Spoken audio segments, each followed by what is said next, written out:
एक ऐसे नबी जिन्हें जिंदा शेरों के पिंजरे में डाल दिया गया। आखिर उस पाक नबी का क्या कसूर था? क्यों उन्हें दरिंदगी की इस हद तक सजा दी गई? इन तमाम सवालों के जवाब आपको इसी वीडियो में मिलेंगे, तो वीडियो को आखिर तक जरूर देखें। जिस नबी का जिक्र हम करने जा रहे हैं उनका नाम है हजरत दानियाल अलैहिस्सलाम। हजरत दानियाल अलैहिस्सलाम एक बहुत ही नेक और बरगुज़ीदा नबी थे। आप बनी इज़राइल के आखिरी दौर में पैदा हुए, लेकिन जब आप बड़े हुए तब बनी इज़राइल का हाल बहुत ही खराब हो चुका था। लोग गुनाहों में डूब चुके थे, बंदगी छोड़ चुके थे, जिना, जुल्म और फिजूल परस्ती आम हो चुकी थी। अल्लाह को पूरी तरह से भुला दिया गया था। और जब कोई कौम अल्लाह से इस कदर दूर हो जाती है तो अल्लाह का अजाब जरूर आता है। अल्लाह का अजाब बख्त नसर नाम के एक जालिम बादशाह की शक्ल में आया। उसने बनी इस्राइल पर हमला किया और उनकी मुकद्दस इबादतगाह हैकल ए सुलेमानी को बर्बाद कर दिया। उसने यरूशलेम की जमीन को खून से रंग दिया। हजरत दानियाल अलैहिस्सलाम भी उन्हीं लोगों में थे जिन्हें गिरफ्तार कर बाबुल, आज का इराक, ले जाया गया। एक दिन बख्तनसर ने एक अजीब और गरीब ख्वाब देखा। उसने देखा एक बड़ा बुत खड़ा है जिसका सर सोने का, सीना चांदी का, नीचे का हिस्सा तांबे का और पैर लोहे के हैं। फिर अचानक आसमान से एक पत्थर गिरा जो सीधे उस बुत से टकराया और उसे चकनाचूर कर दिया। फिर वही पत्थर इतना बड़ा हो गया कि पूरी जमीन को ढक लिया।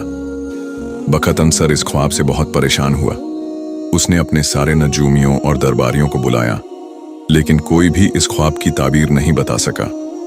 तब किसी ने मशवरा दिया, इस ख्वाब की सही ताबीर सिर्फ हजरत दानियाल अलैहिस्सलाम दे सकते हैं, जिन्हें अल्लाह ने ख्वाबों की ताबीर का इल्म अता किया है। हजरत दानियाल उस वक्त जेल में थे। उन्हें बादशाह के सामने पेश किया गया। उस वक्त का रिवाज था कि जो भी बादशाह के सामने आता उसे पहले सजदा करता, लेकिन हजरत दानियाल ने साफ इनकार कर दिया। उन्होंने कहा, मैं सिर्फ अल्लाह को सजदा करता हूं। बख्तनसर ने कुछ नहीं कहा, क्योंकि वो अपने ख्वाब की ताबीर जानना चाहता था। जब उसने अपना ख्वाब सुनाया तो हजरत दानियाल अलैहिस्सलाम ने फरमाया, जिस बुत का सर सोने का था वो तू है। तेरे बाद एक और सल्तनत आएगी, फिर उससे भी छोटी और कमजोर सल्तनतें आएंगी, और आखिर में अल्लाह की बादशाही कायम होगी जो हमेशा रहेगी और पूरी दुनिया को ढक लेगी। ज़रेनिया बख्तनसर दानियाल अलैहिस्सलाम की काबिलियत देखकर काफी मुतासिर हुआ और उसने हजरत दानियाल अलैहिस्सलाम को महल में नौकरी दे दी। बख्तनसर जब भी सवाल करता तो दानियाल अलैहिस्सलाम महल के बाकी लोगों से सबसे अच्छा जवाब देते। हजरत दानियाल अलैहिस्सलाम ने महल में रहते हुए कभी भी हराम खाना नहीं खाया।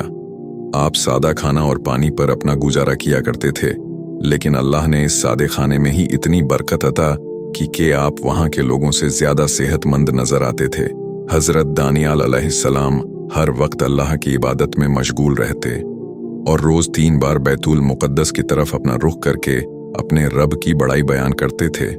कुछ समय बाद बख्तनसर को परेशान करने वाले ख्वाब आना शुरू हो गए, जिसकी ताबीर करते हुए हजरत दानियाल अलैहिस्सलाम ने फरमाया, तेरी हुक्मरानी तभी महफूज रह सकती है जब तू अल्लाह की हुक्मरानी मंजूर करेगा। आपने उसे नसीहत दी कि इस सूरत हाल से बचने के लिए गरीबों पर अपने खजाने का रुख खोल दे, भूखे और मोहताजों की मदद कर, फिर शायद अल्लाह तुझ पर अपना रहम कर दे।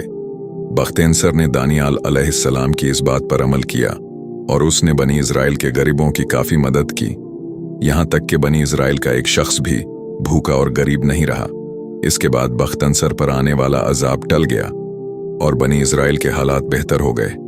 कुछ समय बाद बख्तनसर की मौत हो गई। बख्तनसर की मौत के बाद उसका बेटा गद्दी पर बैठा, जो इंतहाई नालायक और अय्याश था। दूसरे वजीर जो हजरत दानियाल से जलते थे, उन्होंने बख्तनसर के बेटे को आपके खिलाफ भड़काना शुरू कर दिया और कहा कि दानियाल ना आपको सजदा करता है और ना ही वो बाबुल की सल्तनत का खैर ख्वाह है। वो यह कहता है कि जल्द ही इस सल्तनत का खात्मा हो जाएगा और उसके खुदा की हुकूमत कायम होगी। लिहाजा जब बादशाह ने आपके बारे में सुना तो उसने हजरत दानियाल अलैहिस्सलाम को शेरों के पिंजरे में डालने का हुक्म दे दिया और कुछ समय बाद आपको शेरों के पिंजरे में डाल दिया गया। हजरत दानियाल अलैहिस्सलाम ने आदमखोर शेरों के सामने खुद को बेबस पाया तो अल्लाह को आवाज लगाई कि अल्लाह मैं मदद मांगता हूं, जिसके आगे यह शेर भी सर झुका देते हैं। उसके बाद अल्लाह की कुदरत से शेरों ने आपको कोई नुकसान नहीं पहुंचाया और कुछ रिवायतों के मुताबिक उस कैदखाने में हजरत जिब्राइल अलैहिस्सलाम हाजिर हो गए और शेर हजरत जिब्राइल अलैहिस्सलाम को देखकर सहम गए। सुबह हुई तो लोगों ने कैदखाने में झांका तो देखा हजरत दानियाल अलैहिस्सलाम सही सलामत उस कैदखाने में मौजूद है और शेर एक किनारे पर बैठे आराम कर रहे हैं। यह नज़ारा देखकर लोग समझ गए कि आप बहुत नेक हैं, लेकिन अब बहुत देर हो चुकी थी और अल्लाह का अजाब भी करीब था। बाबुल पर फारिस के बादशाह साइरस ने हमला कर दिया और बख्तनसर की खानदान की सल्तनत का खात्मा हो गया। उस बादशाह ने हजरत दानियाल अलैहिस्सलाम को कैद खाने से बाहर निकाला और उस बादशाह ने बड़ी इज्जत के साथ उसने हजरत दानियाल अलैहिस्सलाम को महल का वजीर मुकर्रर किया। वीडियो अच्छा लगा हो तो हमारे पेज शबाना 786 को लाइक और फॉलो करके हमारा हौसला बढ़ाएं। जज़ाकल्लाहु खैर।